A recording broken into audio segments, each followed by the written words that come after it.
اعوذ باللہ من الشیطان الرجیم بسم اللہ الرحمن الرحیم۔ میں اللہ کی پناہ مانگتا ہوں شیطان مردود سے۔ بسم اللہ الرحمن الرحیم، اور اس اللہ کے نام سے شروع کرتا ہوں جو بڑا مہربان نہایت رحم والا ہے۔ یہ اعوذ باللہ اور بسم اللہ کا ترجمہ ہے۔ اعوذ باللہ کا مفہوم ہے اللہ کی پناہ لینا شیطان مردود سے۔ قرآن کریم کے شروع میں بسم اللہ تو لکھی ہوئی ہے، اعوذ باللہ لکھی ہوئی نہیں ہے، لیکن اس کو بھی پڑھا جاتا ہے اور اس کو پڑھنا سنت ہے۔ اللہ تعالیٰ نے قرآن کریم میں دوسرے مقام پر ارشاد فرمایا فَإِذَا قَرَأْتَ الْقُرْآنَ فَاسْتَعِذْ بِاللَّهِ مِنَ الشَّيْطَانِ الرَّجِيمِ، کہ جب آپ قرآن کریم کی تلاوت کریں تو سب سے پہلے اللہ کی پناہ حاصل کر لیں شیطان مردود سے۔ تو یہ قرآنی ہدایت ہے، کیونکہ قرآن کریم تمام اعمال میں ایک بڑا عمل ہے، نیک عمل ہے، اور جب کوئی آدمی کسی بھی نیک عمل کو کرنے کے لیے بیٹھتا ہے یا تیار ہوتا ہے تو ہمارے ساتھ جو دشمن لگا ہوا ہے نفس اور شیطان، یہ انسان کے دل میں وسوسے ڈالتے ہیں۔ ان کی کوشش ہوتی ہے کہ مسلمان کی نیکیوں کو برباد کر دیں۔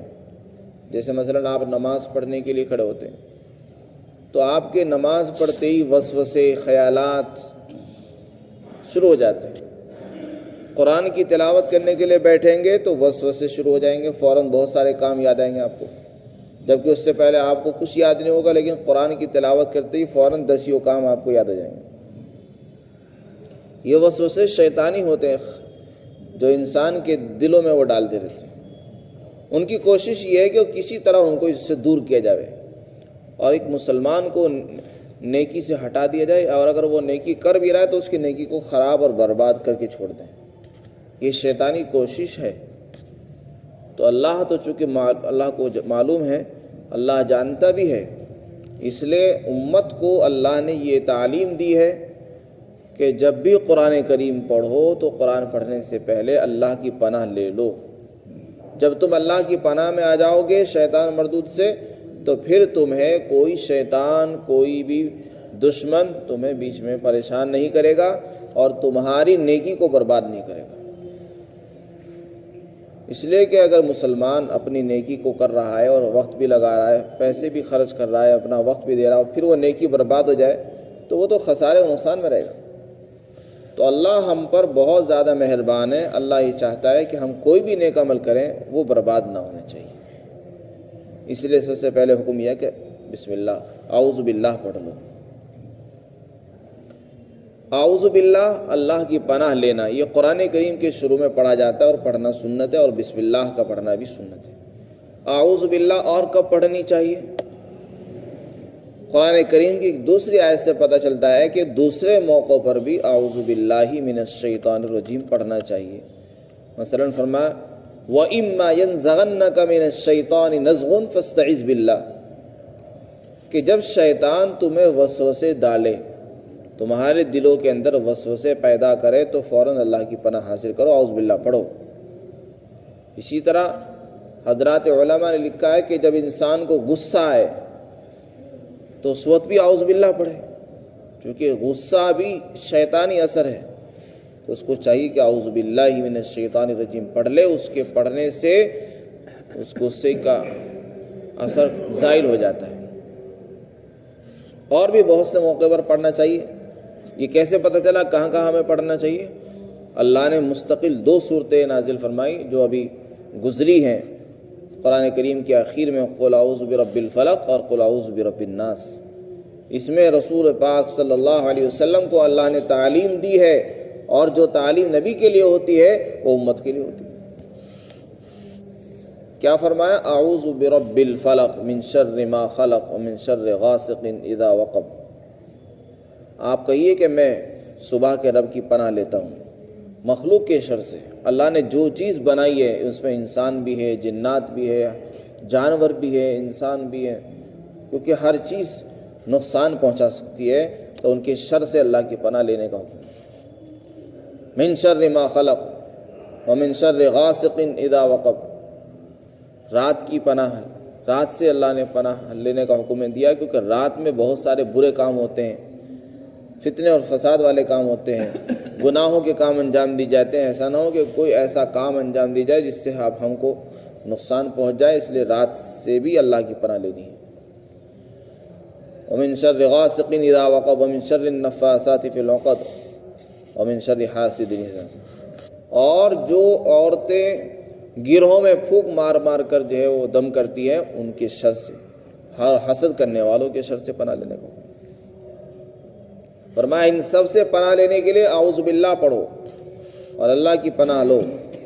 اسی طرح دوسری صورت میں فرمایا قل اعوذ برب الناس ملک الناس الہ الناس، جو لوگوں کا بھی رب ہے، معبود بھی ہے، بادشاہ بھی ہے، اس کی پناہ لینے کا حکم دیا جا رہا ہے۔ من شر الوسواس الخناس، شیطان کے شر سے جو وسوسے ڈالتا ہے، جو پیچھے کو ہٹتا رہتا ہے، جب انسان اللہ کا ذکر کرتا ہے تو پیچھے ہٹ جاتا ہے۔ الذی یوسوس فی صدور الناس من الجنۃ والناس، وہ انسانوں میں سے بھی ہوتا ہے، جناتوں میں سے بھی ہوتا ہے۔ تو خلاصہ یہ ہوا کہ ہمیں اعوذ باللہ پڑھنے کا جو حکم ہے وہ قرآن کے شروع میں تو ہے ہی، قرآن کے علاوہ جب کوئی بھی وسوسہ دلوں میں پیدا ہو اس وقت بھی پڑھنا چاہیے، اور اگر ہمیں کسی کے شر سے نقصان پہنچنے کا اندیشہ ہے، مثلا رات آ گئی ہے، کوئی حاسد ہے اس سے ہمیں نقصان پہنچ رہا ہے، تو اعوذ باللہ پڑھیے۔ غصہ آ رہا ہے اعوذ باللہ پڑھیے، رات کے وقت اعوذ باللہ پڑھیے۔ قرآن کی آیتوں سے پتہ چل رہا ہے کہ ہمیں اعوذ باللہ پڑھتے رہنا چاہیے، اس سے اللہ کی پناہ میں انسان آ جاتا ہے، بہت سارے خطرات سے، نقصانات سے محفوظ ہو جاتا ہے۔ یہ گویا کہ ایک نسخہ ہے انسان کے محفوظ رہنے کا، اور ہم سب حفاظت چاہتے ہیں، ہمارے پاس کوئی حفاظت کا ذریعہ نہیں ہے، اللہ کی حفاظت کے سوا کوئی اور ذریعہ نہیں ہے، اس لیے اعوذ باللہ کا اہتمام ہو۔ اور قرآن میں اور بھی جگہوں پر اللہ نے اس کی تعلیم دی ہے، اللہ کے رسول صلی اللہ علیہ وسلم اس کا اہتمام فرماتے تھے۔ اور آپ کے جو دونوں نواسے تھے، حضرت حسن اور حضرت حسین، جن کو حضرات حسنین کہا جاتا ہے، جو جنتی نوجوانوں کے سردار ہوں گے، حدیث پاک کے اندر آتا ہے آپ صلی اللہ علیہ وسلم ان پر دم کرتے تھے اور یہ پڑھتے تھے اعوذ بکلمات اللہ التامہ من کل شیطان وہامہ من کل عین اللہ۔ اللہ کے رسول یہ کلمات پڑھ کر ان پر دم کرتے، یعنی ان کو خدا کی پناہ میں دے دیا کرتے تھے۔ اعوذکما بکلمات اللہ التامہ من کل شیطان وہامہ ومن کل عین لامہ۔ اس سے پتہ چلا کہ ہمیں اپنی اولاد کو بھی اللہ کی پناہ میں دینا ہے۔ اولاد ناواقف ہیں، انہیں علم نہیں ہے، کیسے رہنا ہے، کیا بولنا ہے، کیا کھانا ہے، کس طرح چلنا ہے، انہیں پتہ نہیں ہوتا، وہ تو اپنی مرضی میں اور اپنی مستی میں مست ہوتے ہیں۔ اس لیے والدین کو چاہیے، بڑوں کو چاہیے، ماں باپ کو چاہیے کہ جیسے خود اللہ کی پناہ لیں، اپنی اولاد کو بھی خدا کی پناہ میں دینے کا اہتمام کریں۔ یہ چیز ہمیں رسول پاک صلی اللہ علیہ وسلم کی زندگی سے معلوم ہو رہی ہے کہ حضور صلی اللہ علیہ وسلم اپنے دونوں نواسوں کو خدا کی پناہ میں دیا کرتے تھے، اور حضرت شیخ نے بیان الدعا کے اندر اس کا تذکرہ فرمایا کہ اللہ کے رسول اس طرح کرتے تھے۔ تو جب رسول پاک صلی اللہ علیہ وسلم محتاج ہے خدا کی پناہ کے، تو ہم اور آپ کیوں نہیں محتاج نہیں ہیں؟ ہمارے تو دشمن سینکڑوں ہیں، انسان بھی ہے، جنات بھی ہیں، اس کے علاوہ دوسرے بھی ہیں۔ ہمیں تو اللہ کی پناہ ہر وقت لینی چاہیے، اس لیے ہمیں اللہ کی پناہ لینی ہے۔ تو یہ اعوذ باللہ کی خصوصیت ہے، اور اس اعوذ باللہ کے بہت سے فوائد ہیں جس سے انسان بہت سے شرور سے بچ جاتا ہے۔ دوسری چیز ہے بسم اللہ الرحمن الرحیم۔ اس کا مطلب ہے کہ میں اللہ کے نام سے شروع کر رہا ہوں جو بڑا مہربان نہایت رحم والا ہے۔ یہ تو اس کا ترجمہ ہے۔ بسم اللہ الرحمن الرحیم قرآن کریم کے شروع میں کیوں پڑھی جاتی ہے؟ یہ بھی قرآن ہی کی تعلیم ہے۔ اللہ نے جو سب سے پہلی آیت اتاری ہے، اقرأ بسم ربک الذی خلق، اس میں سب سے پہلی تعلیم بسم اللہ کی دی ہے، اور یہ کہا کہ آپ پڑھیے اللہ کے نام سے۔ اپنے پروردگار کے نام سے پڑھیے. یہ نہیں کہا کہ پڑھیے، یہ کہا پڑھو تو صحیح لیکن اللہ کا نام لے کر پڑھو. اس سے پتہ چلا کہ قرآن جیسا کلام پڑھنے کے لیے ہمیں خدا کا نام لینے کی ضرورت ہے، کیونکہ ہمارے پاس نہ تو ایسی زبان ہے، نہ ایسی پاکیزہ زبان ہے کہ جس سے ہم اللہ کا نام لے سکیں. اس لیے ہم اللہ کے نام سے ہی اس کام کو شروع کر سکتے ہیں، ورنہ ہم اس قابل نہیں ہیں. تو اللہ نے اس کی تعلیم دی ہے. اور حدیث پاک کے اندر رسول پاک صلی اللہ علیہ وسلم نے تعلیم دی ہے، فرمایا ہر اہم کام جو اللہ کے نام سے شروع نہ ہو وہ بے برکت رہتا ہے. کوئی بھی کام ہو اس کو آپ نے اللہ کے نام سے شروع نہیں کیا، بس یوں ہی شروع کر دیا، اس میں برکت نہیں ہو سکی.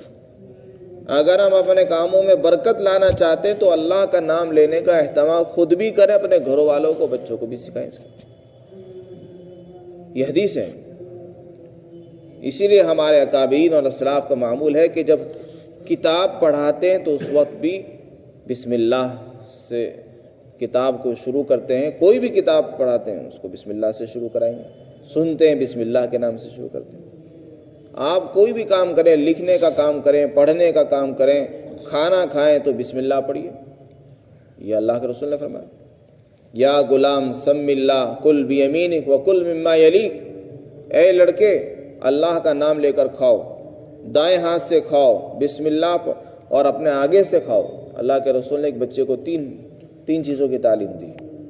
اپنے آگے سے کھاؤ، دائیں ہاتھ سے کھاؤ اور اللہ کا نام لے کر کھاؤ. اور حدیث شریف میں آتا ہے کہ جب کوئی آدمی کھانے کے دوران بسم اللہ نہیں پڑھتا تو شیطان اس کے کھانے میں شریک ہوتا ہے. اب وہ کھائے جا رہا اس کا پیٹ ہی نہیں بھرا. اب چونکہ بسم اللہ نہیں پڑھی ہے، شیطان کھانے میں شریک ہے، وہ کھا رہا ہے اور شیطان کے پیٹ میں جا رہا ہے. اس لیے فرمایا کہ اگر بسم اللہ بھول جائے تو درمیان میں جب یاد آئے فوراً پڑھ لے. بسم اللہ جب درمیان میں یاد آئے تو کیا پڑھے؟ بسم اللہ اول و آخر. اور اگر اس نے بسم اللہ درمیان میں پڑھ لی تو پھر شیطان اس کے کھانے سے ہٹ جاتا ہے. تو اتنا اہتمام اللہ کے رسول نے.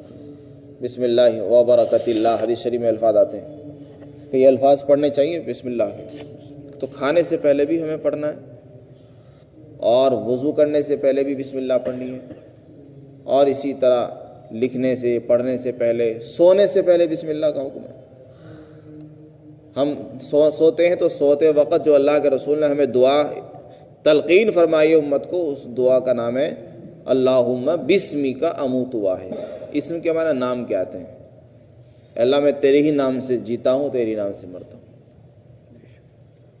میری زندگی اور موت تیرے نام پر ہے. تو سوتا مسلمان بھی ہے اور کافر بھی سوتا ہے. کھانا مسلمان بھی کھاتا ہے، کافر بھی کھا رہا ہے، جانور بھی کھا رہے ہیں. لیکن مسلمان میں اور ایک مومن میں اور ایک کافر میں بس یہی فرق ہے کہ اس کا دین دنیا بھی دین بن گیا ہے، عبادت بنا دی. اگر اس نے بسم اللہ سے اپنے کھانے کو شروع کر دیا تو اس کا کھانا عبادت بن گیا. بسم اللہ کی فائدے اس کو حاصل ہو گئے، برکتیں حاصل ہو گئی اس کو. کافر بھی کھائے جا رہا لیکن اس کا کھانا عبادت نہیں بن سکتا. مسلمان بھی سو رہا ہے، کافر بھی سوتا ہے، لیکن مسلمان اللہ کا نام لے کر سو رہا ہے تو اس کا سونا بھی عبادت. قرآن پڑھ رہا ہے تو وہ تو عبادت ہے. یعنی غرض یہ کہ اگر ہم اپنے کاموں کا رخ صحیح کر لیں اور ہم اپنے کاموں کو اللہ کے نام سے شروع کرنے والے بنیں گے تو ہمارے دنیا بھی دین بن جائے گی. بسم اللہ الرحمن الرحیم کا جو حکم ملا تھا یہ اس امت کی خصوصیات میں سے. اس سے پہلے اللہ کے رسول جب کسی کام کو شروع کرتے تو یہ فرماتے بسمک اللہم، لیکن جب بسم اللہ الرحمن الرحیم نازل ہوئی تو پھر آپ نے اسی سے کام کو شروع کرنا شروع کر دیا. اس سے پہلے ایسا نہیں تھا. اور زمانہ جاہلیت کے اندر جو لوگ تھے وہ بھی اپنے کاموں کو اللہ کے نام سے شروع نہیں کرتے تھے. کوئی بتوں کے نام سے شروع کرتا، کوئی کسی کے نام سے شروع کرتا تھا. آج بھی بہت سے غیر اقوام کو آپ نے دیکھا ہوگا کہ جب کسی کام کو شروع کرتے ہیں، دکان کھول رہے ہیں یا کوئی بڑا کام شروع کر رہے ہیں تو کوئی کیک کاٹ رہا ہے، کوئی فیتا کاٹ رہا ہے، کوئی کچھ کر رہا ہے، کوئی کچھ کر رہا ہے. خدا کا نام بیچ میں سے نکل گئے. تو اللہ نے ہمیں یہی تعلیم دی ہے کہ ہم کوئی بھی کام شروع کریں، بھی دکان کھولیں یا مکان بنائیں تو اللہ کے نام سے ہمارے کاموں کی شروعات ہونی چاہیے. جتنے طریقے اس کے علاوہ ہیں وہ سب باطل ہیں، غلط ہیں. جو برکت اللہ نے اپنے نام میں رکھی ہے وہ کسی اور چیز میں نہیں مل سکتی، اس لیے ہم اللہ کے نام سے اس کو شروع کریں. حضرات علماء نے اس کی حکمت یہ بیان فرمائی ہے کہ جب انسان بسم اللہ کہتا ہے تو بسم اللہ کے اندر اس کی اپنی عاجزی کا اور اپنی کمزوری کا اعتراف اور اقرار بھی ہوتا ہے کہ اللہ میں کچھ نہیں کر سکتا، میں تو بس تیرا نام لے کر اس قابل ہوا کہ میں لقمہ کھا رہا ہوں. علماء نے لکھا ہے کہ انسان جو منہ میں لقمہ رکھتا ہے بسم اللہ کہہ کر وہ اللہ کا شکر ادا کر رہا ہے، کیونکہ وہ لقمہ اس کے پاس جو پہنچا ہے وہ بڑے مرحلوں سے گزر کر پہنچا. زمین سے پیدا ہونے سے لے کر پکنے تک اس کے بیچ میں کتنے لوگوں کی اس پر محنتیں ہوئی. کسی نے بیج ڈالا، کسی نے اس کو لگایا، کسی نے اس کو کھیت میں ہل چلایا، کسی نے پانی دیا، کسی نے کھاد دی، کسی نے اس کی نگرانی کی، پھر کسی نے اس کو کاٹا، پھر وہ بازار میں پہنچا، پھر اس کو چکی میں پیسا گیا، پھر اس کو چھانا گیا، پھر اس کا آٹا بنایا گیا اور پھر اس کو پکایا گیا. پکانے کے بعد پھر اس کے اندر گرمی اور سردی کو برداشت بھی کیا گیا. پھر پکنے کے بعد وہ لقمہ آپ کے ہاتھوں میں تیار ہو کر آیا. تو اس کے پیچھے کتنے لوگوں کی محنت ہے. صرف انسانوں کی محنت ہی نہیں، دنیا کی ہر چیز کی محنتیں، چاند ستارے سیارے یہ بھی اس میں محنتیں کرتے ہیں. سورج کی گرمی سے بہت ساری چیزیں پک رہی ہیں، چاند کی روشنی کے اندر بہت سی چیزوں کے اندر مٹھاس پیدا ہوتا ہے. تو ایک انسان یہ بسم اللہ کہہ کر یہ اعتراف کر رہا ہے کہ اے اللہ یہ جو لقمہ مجھے ملا ہے اس کے پیچھے کتنی مخلوق کی خدمتیں شامل ہیں. میں تو اس قابل نہیں ہوں کہ میں ہر ایک کا شکر ادا کر سکوں، نہ میرے پاس ایسی چیزیں. میں تو بس تیرا ہی نام لے کر اس کو کھا رہا ہوں کہ تو نے مجھ تک یہ لقمہ پہنچا دیا ہے، ورنہ میں اس قابل بھی نہیں تھا کہ میں ایک لقمہ ہی حاصل کر لوں. ظاہر ہے کہ ایک آدمی ایک لقمے کو اگر حاصل کرنے کے لیے سب کا حق ادا کرے اور سب کو اس کا کرایہ اور اس کا خرچ ادا کرے تو کبھی بھی وہ ایک لقمہ حاصل نہیں کر سکتا، کیونکہ ایک لقمے کی محنت کتنے لوگوں کی محنت اس میں شامل ہے.